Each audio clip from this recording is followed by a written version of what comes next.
What happens after we die? It is a question as old as time, whispered in sacred temples, pondered under starlit skies, and carried in the stillness between breaths. In Hindu philosophy, death is not the end, but a door, a passage, a continuation of a journey that stretches across lifetimes, through realms both seen and unseen. This is the story of what happens after you die, through the lens of the Puranas, the Upanishads, and the ancient pulse of Sanatana Dharma.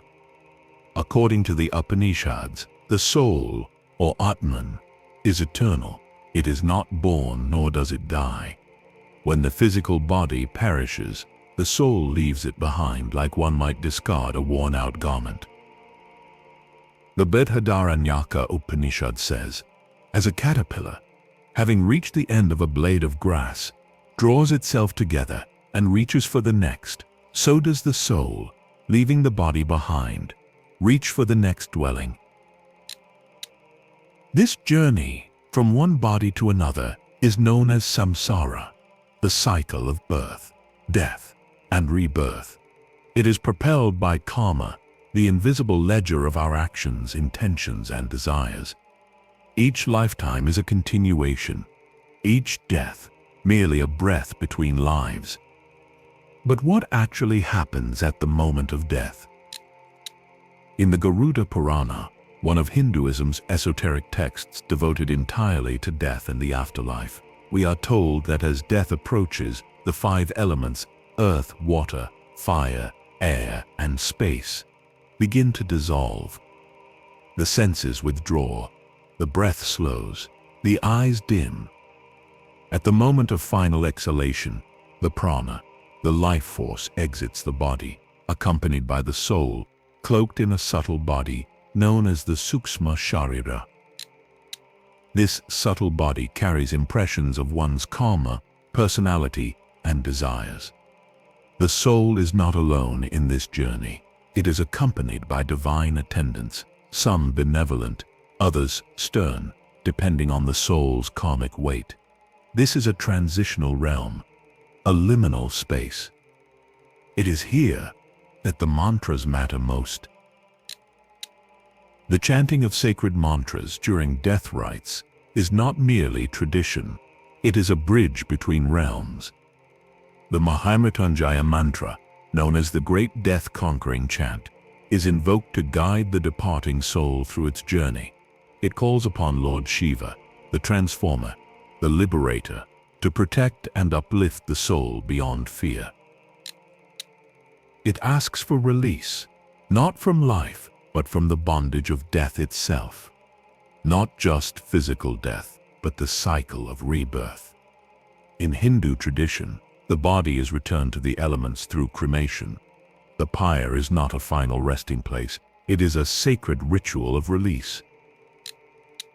The eldest son, or a close relative, lights the funeral pyre, often while chanting Vedic hymns. The skull is traditionally broken at the height of the cremation, a ritual known as Kapala Kriya, symbolizing the release of the soul from its earthly sheath. The ashes are later scattered in a sacred river, usually the Ganges, believed to carry the soul toward liberation.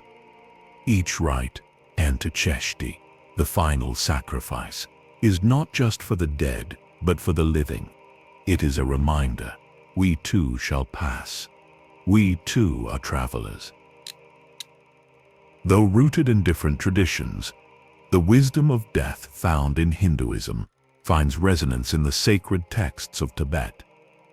The Bardo Thudol, known in the West as the Tibetan Book of the Dead, is not so different in spirit from the Garuda Purana. It too offers a guide to the soul in the moments after death, a road map through the mysterious terrain of the afterlife. In Tibetan Buddhism, the soul journeys through bardos, intermediate states. The moment of death is not a simple crossing, but a series of stages, each offering visions, temptations, fears, and chances for liberation. 49 days, it is said, the soul wanders in this liminal space, encountering peaceful and wrathful deities, projections of its own mind, The Hindu concept of the Sukshma Sharira, the subtle body, echoes this teaching. Just as in the Tibetan tradition, the soul is not yet free. It is shaped by the karma and desires it carries, pulled toward light or shadow by the weight of its past. The bardos are opportunities, gateways. The soul, if aware, can awaken, recognize the illusions, and attain nirvana, which is not unlike the Hindu moksha. Both point to liberation, the cessation of rebirth, the merging into the eternal. And in both paths, mantras are key. In Tibet, the Om Mani Padme Hum resounds like a beacon in the void, invoking compassion, clarity, and awakening. In India, the Mahamrityunjaya, the Gayatri, and the chants to Yama and Shiva serve the same sacred function. They are threads of divine sound, guiding the soul like stars through darkness. Ultimately, the soul is given a choice: to recognize the truth of its nature, or to return again to the dream of life. So, where does the soul go? That depends on karma, on desires, on spiritual evolution. The Chandogya Upanishad describes two paths: the path of the gods, Dhyana, and the path of the ancestors, Pitrayana. Those who have realized the self, who have meditated upon the imperishable Brahman, travel the Dhyana. They are not reborn, they merge with the eternal, attaining moksha, the liberation. But most return. Through the Pitrayana, the soul moves through astral realms, resting briefly in worlds of reward or purification, Svarga or Naraka, before descending once again into a womb, drawn by desire, attachment, and unfinished karma. It is said that before reincarnating, the soul witnesses its future life in a flash, a preview of its joys and struggles. Then the veil of Maya, the illusion of the world, descends. The memory fades, the cycle begins anew.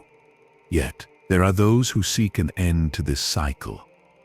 Moksha, the final liberation, not heaven, not paradise, but complete freedom. Freedom from becoming, from sorrow and joy, from the dance of duality. The Mundaka Upanishad says, when the knot of the heart is loosened, all doubts cleared, and all karma extinguished, the soul becomes free. To attain moksha, one must know their true nature, not the body, not the mind, but the eternal self, Atman, which is none other than Brahman, the infinite. The one who sees this, truly sees, does not return. Even in death, the spiritual journey continues. For 13 days after the passing, the family performs rituals to aid the soul's transition, feeding priests, offering sesame seeds and lighting lamps. On the 10th day, a symbolic body is created with flour and offered final rites. On the 13th, a feast is held and the soul is bid farewell. But on the subtle plane, the journey is longer. According to the Garuda Purana, it takes 17 days for the soul to fully detach from the earthly plane. It travels through 10 realms, each shaped by its karma, until it reaches the court of Yama, the Lord of Death. Here, the deeds are weighed, the path ahead is shown. But always, always, there is a chance for return, for redemption, for remembrance. So, what happens after you die? You return to the stars from which you came. You shed your body like a snake sheds its skin. You pass through fire, wind, and silence. You are judged, but not condemned, guided, but not imprisoned. You might be reborn as a human, an animal, a god, or a shadow in between. Or you may awaken to know that you were never this body, that the self was never born and never died. to merge with the One, the vast, unchanging truth behind all names and forms. As the Katha Upanishad whispers, the soul is neither born nor does it die. It is unborn, eternal, everlasting. It is not slain when the body is slain. Death is not the enemy. Forgetting who you are, that is the real loss. So live with awareness, die with grace. And remember, you are not this life alone. You are the traveler and the path, the fire and the light, the question and the answer.